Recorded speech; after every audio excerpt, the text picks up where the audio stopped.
Static energy ఉందంట dynamic ఎనర్జీతో నేను కదలనని. డైనమిక్ ఎనర్జీ స్టాటిక్ ఎనర్జీతో ఉందంట నేను కదిలిస్తాను. స్టాటిక్ ఎనర్జీ అంటే ఫెమినైన్ ఎనర్జీ, ఈ డైనమిక్ ఎనర్జీ ఏంటంటే మస్కులైన్ ఎనర్జీ. స్టాటిక్ ఎనర్జీ ఏంటంటే నేను సత్యయుగంలోనే ఉంటానని. సత్యయుగంలో ఉండేది అంటే నేను డైనమిక్ ఎనర్జీని నేను సత్యయుగం నుంచి కింద తీసుకొస్తాను అంటే డైనమిక్ ఎనర్జీ ఏం చేసిందంట, తీసుకొచ్చిందంట. తీసుకొచ్చి ఎక్కడ పెట్టిందంట, కలియుగంలో తీసుకొచ్చిందంట. మళ్ళీ అప్పుడు స్టాటిక్ ఎనర్జీ అంటుందంట, అక్కడ ఫెమినైన్ ఎనర్జీ అంటుందంట. నేను కలియుగంలో ఉండిపోతాను, పైకి రాను ఉందంట.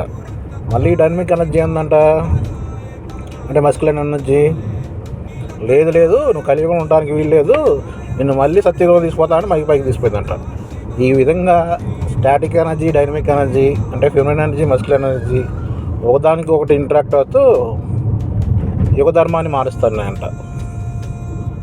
అంటే కలియుగంలో మగవాడు అనేది స్టాటిక్ ఎనర్జీ లాగా అంటే ఆడదానిలాగా మెటీరియల్ వరల్డ్ కోసం కాకుండా డైనమిక్ ఎనర్జీ లాగా ప్రయత్నిస్తే ఓకేనా సమాజం మళ్ళీ సత్యయుగం వైపు నడుస్తుంది.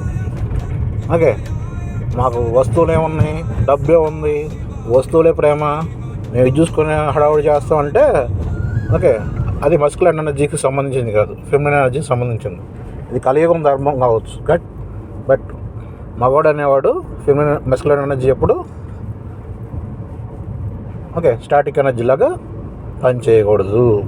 ఓకే, పని చేస్తే సత్యయుగానికి వెళ్ళదు, బ్యాలెన్స్ అనేది రాదు.